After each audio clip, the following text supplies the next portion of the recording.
Hi, this is Glenn here with Ancient Dutch Ritual. Thought I'd spend some time talking about an album that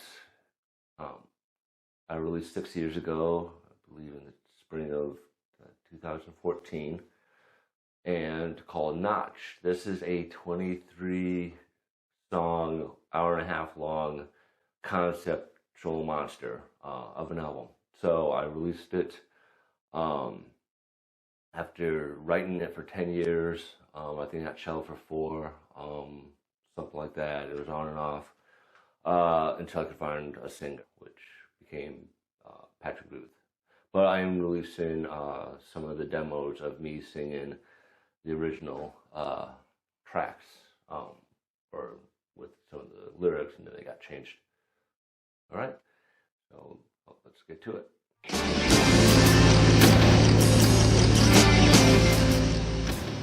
Okay, so let's talk about the concept of this album. It's a breakup album. I wasn't expecting to do such a large album about this subject, but unfortunately circumstances made it where I could write it firsthand. And kind of other people's stories, and just kind of some exaggerations, and give it a darker twist to this album. So that's what the Notch album pretty much is, a breakup album. I tell people it's kind of a mix of Maroyan's Misplaced Childhood with Alanis Morissette's Jagged Little Pill with the darkness of Pink Floyd's The Wall thrown in there for good measure. So that is the concept of the Notch album. All right.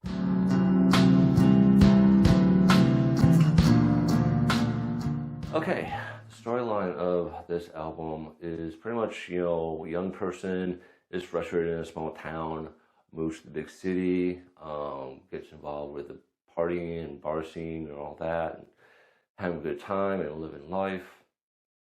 And after a while, starts to realize that if he keeps this up, he's got to back off, or he's going to perish. So, but then, but not looking for anything, but ends up going to an event and falls in love with somebody. And then I don't really go into the the breakup, and then it goes into a darker path from there. The notch part is a notch to the bedpost, as you see that, that's why it's called notch, is the bedpost, showing how many people you've slept with. It is it's about that, or that's the concept, or that's the cliche. Notch to the bed, another notch in the bedpost.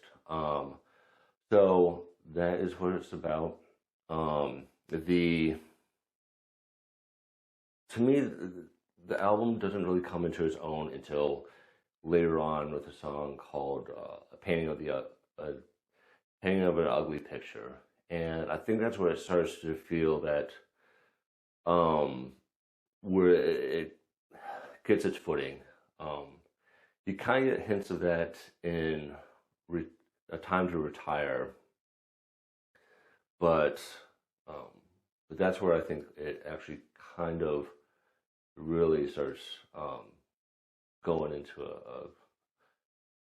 a place that I wanted it to go to. So that is what the album is about.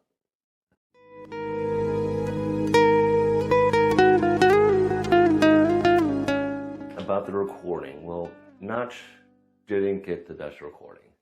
What I know now, I would have done things differently back then. So, I was pretty much trying to get ideas the best I could at the time. So, but it just became, a big album that was just too big to re-record. So I tried to fix things up from there during the recording process and writing process. And but it was just too big. It would cost too much money and too much time. So I kind of just went forward with it. It took a long time to write. And sometimes, with the technology that I had at that time, I didn't have it, now. What I know now and what I have now is the knowledge and the equipment is better than I had then. So, but I just kind of left it that way, just hopefully that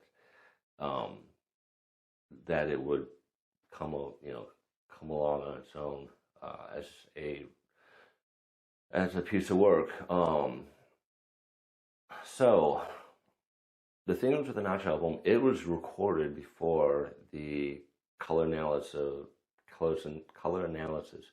album, and after I did color analysis, I was working with Patrick Boothe on his material, and we eventually got together and I worked on this stuff and I said, hey, you want to do a concept album?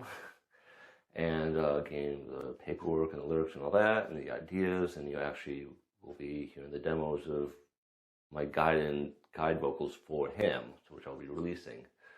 And when Patrick agreed to it, we worked like 5 months every Sunday for a few hours having him sing the vocals. So every Sunday for 5 months, I believe. It was a lot to go through for him, and he was such a trooper. So kudos to Patrick.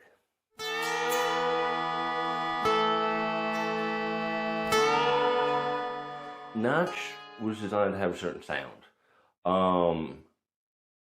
There's a band called Grant Lou Buffalo that I became a big fan of with the album Mighty Joe Moon. I thought it was an incredible album. I love the sound, the acoustic instruments, and it influenced me so much on my writing and my arrangement and production that it became a part of the sound of the Notch album, along with Eel's Electro-shock Blues. So those two albums were a big deal to me at the time. And XTC. So just phenomenal writers there with XTC. But that sound, that haunting dark reverb, the acoustic instruments, the sliding guitar, the grunginess, Mighty Joe Moon changed my life. So that is, and it was a huge inspiration. Grantley Phillips' vocals, Paul Kimball's production, arrangements. I just was blown away. I mean, I thought it's one of the best albums I've heard. So that's the sound of a Notch.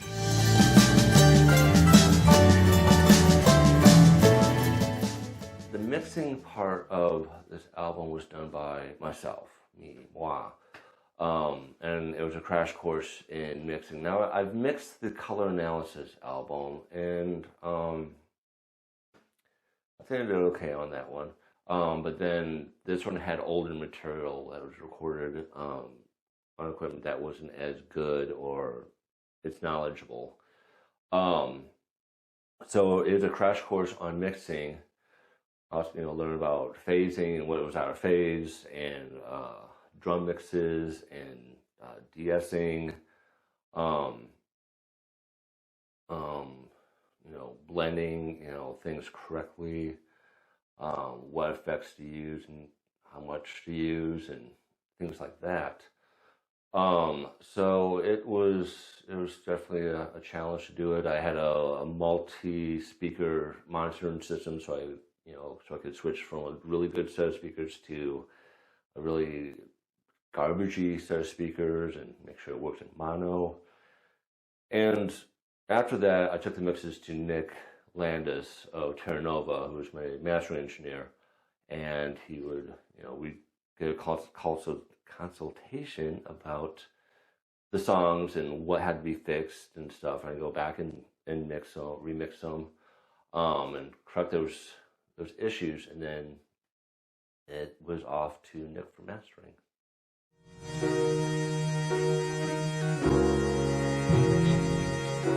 Did the mastering with Nick Landis at Terra Nova in Austin, Texas, and it took a couple days to actually master it. It was a lot of material to go through and fix, a lot of things to fix that I didn't fix in the mix. So I think Nick did a great job on it. I think it is what it is. But that is the mastering of Notch.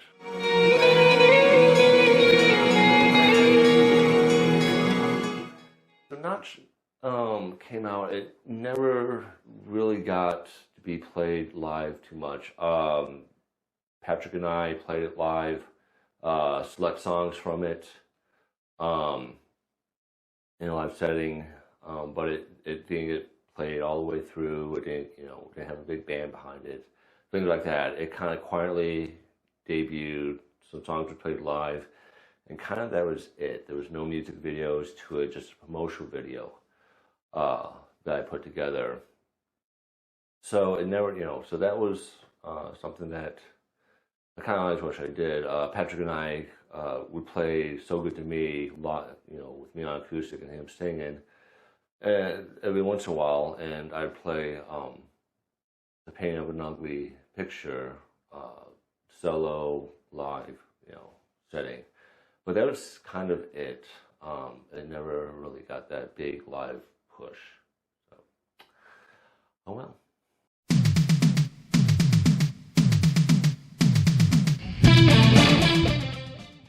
So I decided to take this time now to release some of the guide vocal demos with me singing. Yeah, remember I did not have any auto-tune at the time, so this is what you got with a little processing, things like that to balance things out. And these were, the whole album has a version of me singing, because these were the guide vocals for Patrick, and I'm releasing some of those tracks, key tracks that I think I got the idea across, and you get to hear me sing. So, but you get to kind of see how some of these songs were in their infancy before the big vocal push. So that is it about the Notch album, and I'll be releasing those demos separate with probably a little commentary at the beginning.